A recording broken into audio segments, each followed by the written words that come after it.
अस्सलामुअलैकुम, मेरा नाम जाबिर है। आज मैं आप लोगों को बताऊंगा कि जो पाइपिंग होती है एसी की वो किस तरह की जाती है, किन किन तरीक़ों से पाइपिंग की जाती है, उनमें क्या क्या एहतियात की ज़रूरत होती है, आपको क्या कुछ करना पड़ता है, उसमें वायर्स कितनी यूज़ होती हैं, उसमें पाइप के साइज़ कितने, कौन से एसी में कौन सा पाइप का साइज़ लगेगा और क्या क्या एहतियातें आपने उसमें करनी है पाइप को लगाने में। तो तकरीबन मैं कोशिश करूंगा कि कोई भी एक भी बात ऐसी ना रह जाए इस वीडियो के बाद जो पाइपिंग से मुतल्लिक आप लोगों को कन्फ्यूजन दे, ताकि कोई भी आदमी ये पूरी वीडियो, अगर आप पूरी वीडियो मेरी देखेंगे तो मुझे यकीन है आपको सब कुछ आपको पाइपिंग के बारे में पता लग जाएगा। तो आज मैं आपको उस पाइपिंग के बारे में बताऊंगा जो एक फ्लोर, दो फ्लोर, एक रूम, दो रूम जो इसकी पाइपिंग की जाती है वो तकरीबन यही तरीके होते हैं जो मैं आज आपको बताने लगा हूँ। लेकिन 20 फ्लोर 25 फ्लोर तक इस तरह की बड़ी बिल्डिंग्स की पाइपिंग किस तरह की जाती है ये भी मैं आपको जल्दी इंशाल्लाह अगली मेरी बिल्डिंग जिस टाइम स्टार्ट होगी मैं उस टाइम आपको पूरा डिटेल से उसमें बताऊंगा। उनकी डायग्राम किस तरह होती है, उनके पाइप किस तरह बाहर निकाले जाते हैं, सब कुछ। बस वीडियो को शुरू करने से पहले आप दोस्तों से रिक्वेस्ट है कि वीडियो को पूरा देखिएगा और जिन दोस्तों ने चैनल को सब्सक्राइब नहीं किया वो सब्सक्राइब कर दें और बेल आइकन को प्रेस कर दें। बहुत बहुत शुक्रिया आप लोगों का। सबसे पहले जब आप किसी रूम में पाइपिंग करेंगे आपने ये देखना है कि उस रूम में आप एसी किस किस जगह पे लगा सकते हैं। एक ये चीज़ का आपने ख्याल रखना है। दूसरा, जो एसी पाइपिंग के लिए जो ज़रूरी चीज़ें होती हैं तीन जिनका ख्याल रखना है। एक, उसका कॉपर का पाइप किस तरह डलेगा। नंबर 2, उसका पानी का पाइप किस तरह डलेगा और कहाँ पे डलेगा। तीसरा चीज़, जो उसकी इलेक्ट्रिकल पावर है वो किस तरह डलेगी और कहाँ पे डलेगी और कितनी वायर्स डलेंगी। इन तीन चीज़ों का ख्याल रखना ज़रूरी है। तो सबसे पहले आप अब ये रूम देखें। ये एक रूम है, इसमें हमने तय करना है कि एसी कहाँ कहाँ पे लगाना है। या इस रूम में आप ऐसी जगह पे भी एसी लगा सकते हैं जहाँ पे आपको कॉपर पाइपिंग की ज़रूरत नहीं है, आपका बिल्कुल कॉपर पाइप का खर्चा बच जाएगा। अब इस रूम में 4 जगह हैं। एक वो वॉल है सामने, उस पर हम लोग एसी लगा सकते हैं।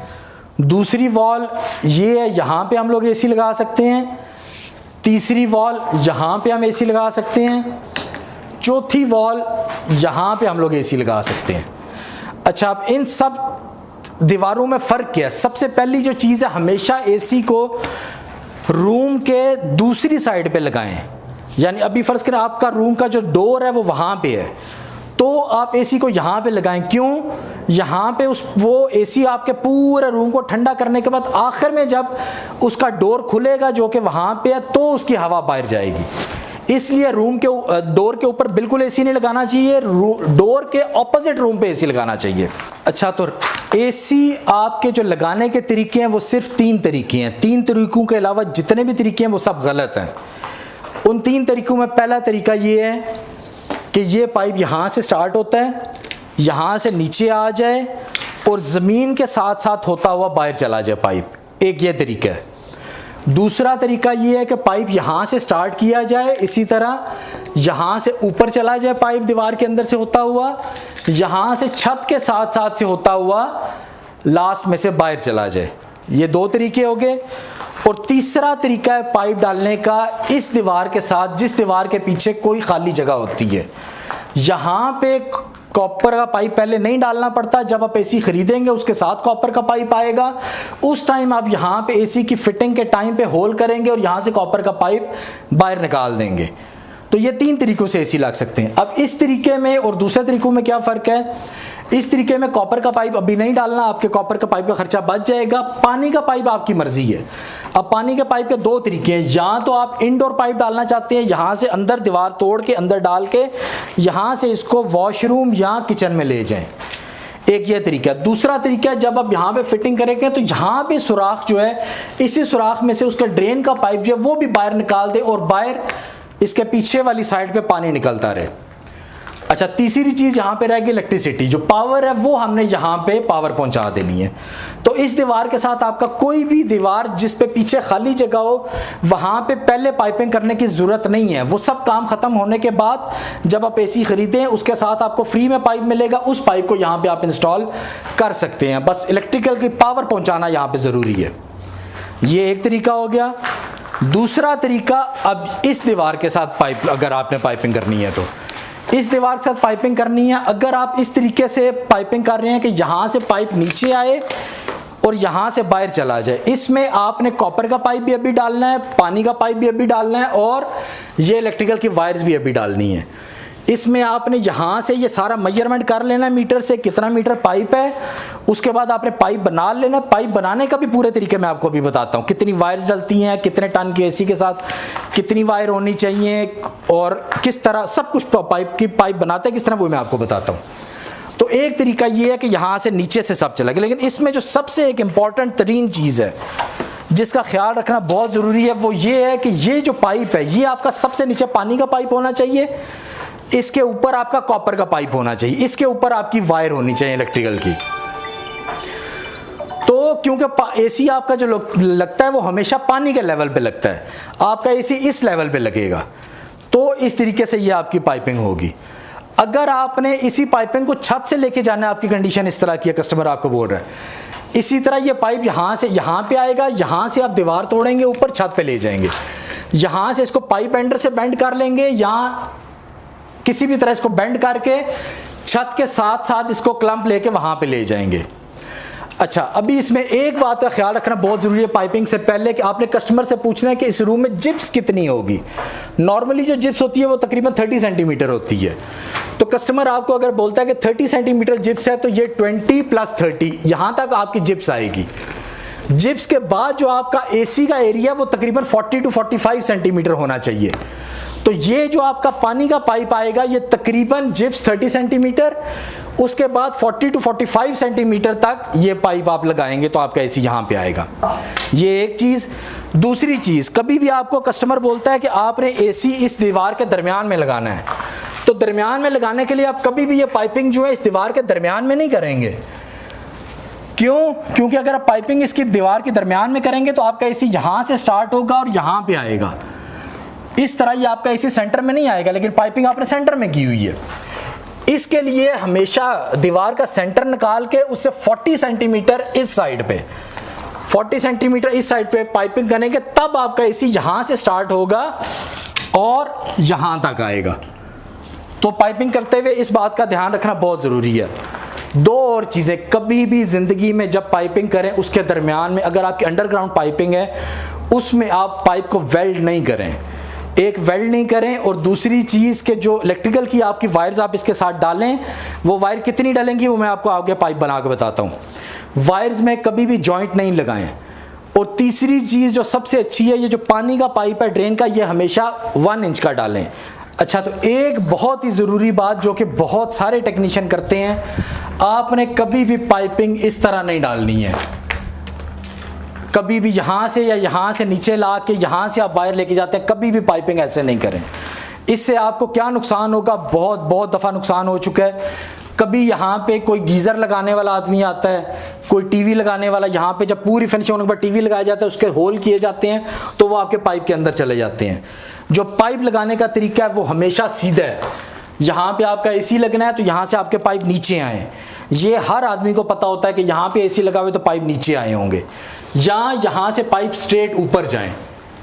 यहाँ पे इस साइड पे पाइप का जाना या इस साइड से दीवार तोड़ के पाइप को लेके जाना, ये निहायत ही गलत चीज़ है। और एक और चीज़ जो कि आप कस्टमर को भी बताएं और ख़ुद भी इस चीज़ का ध्यान रखें, जिस जगह पे रूम में आपने टीवी लगाना हो, फ़र्ज़ करें आपने यहाँ पे LCD लगानी है, यहाँ पे LCD लगानी है, इस LCD के ऊपर अपना एसी नहीं लगाएं। ये भी एक अपने एक्सपीरियंस की वजह से मैं आपको बता रहा हूँ, बहुत दफ़ा इस तरह हुआ है कि मेरे कुछ कस्टमर कई दफ़ा वो अपना एसी चलता छोड़ गए हैं, जब वापस आए हैं तो उसकी सारी ड्रेन किसी भी टाइम आ सकती है, उसकी ड्रेन आई है और उनका पूरा LCD ख़राब हो गया।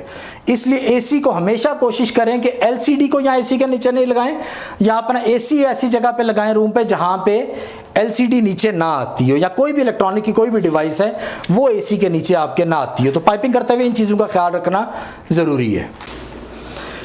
अच्छा, तो अभी मैं आपको बताता हूँ कि पाइप किस तरह बनाया जाता है। तो आपने पाइप को खोल लेना सबसे पहले।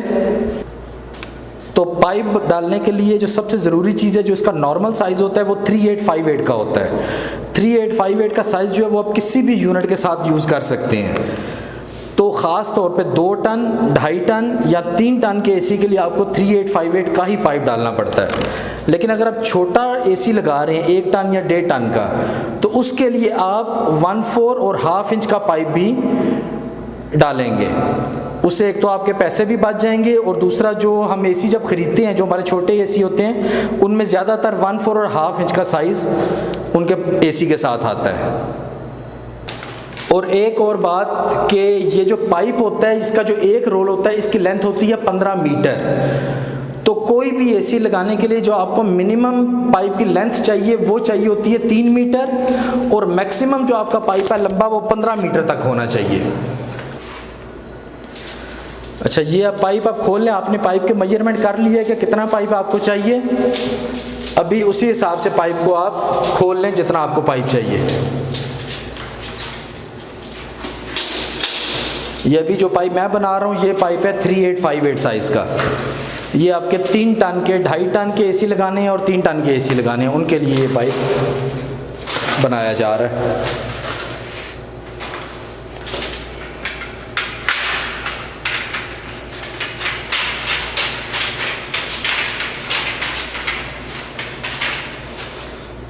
अच्छा, आप इनके पाइप खोल लेंगे। पाइप खोलने के बाद इनके ऊपर इंसुलेशन चढ़ाएंगे। अब एक टिप है कि आपने इंसुलेशन हमेशा अलग-अलग चढ़ानी है। एक पाइप के ऊपर सेपरेट इंसुलेशन चढ़ाएं और दूसरे पाइप के ऊपर सेपरेट इंसुलेशन चढ़ाएं।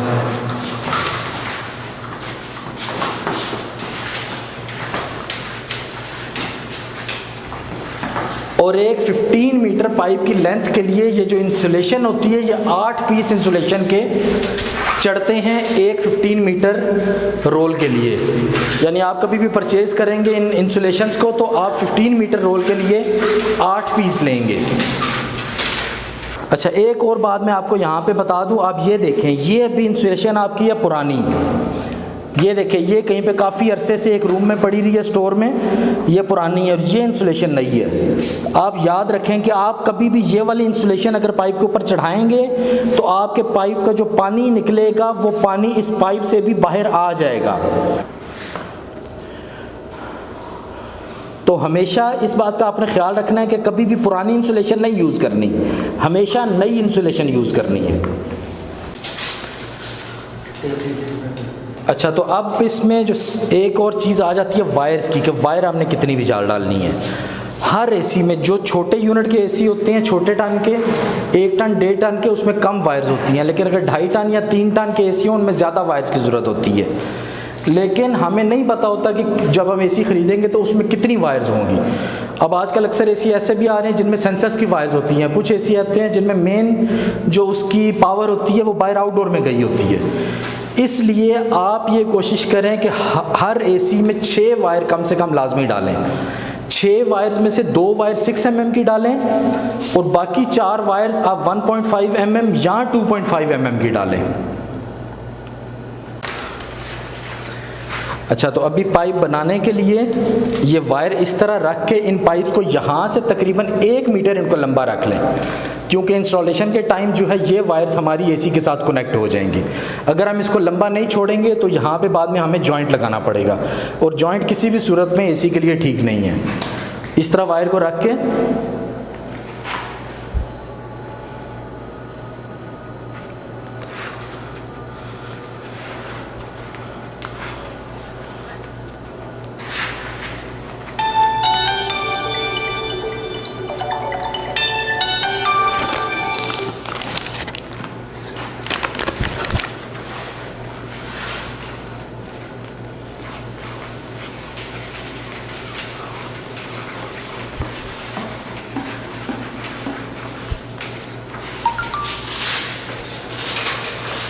और ये इस तरह, ये देखें 2 लड़के मिलकर किस तरह इंसुलेशन को चढ़ाएंगे।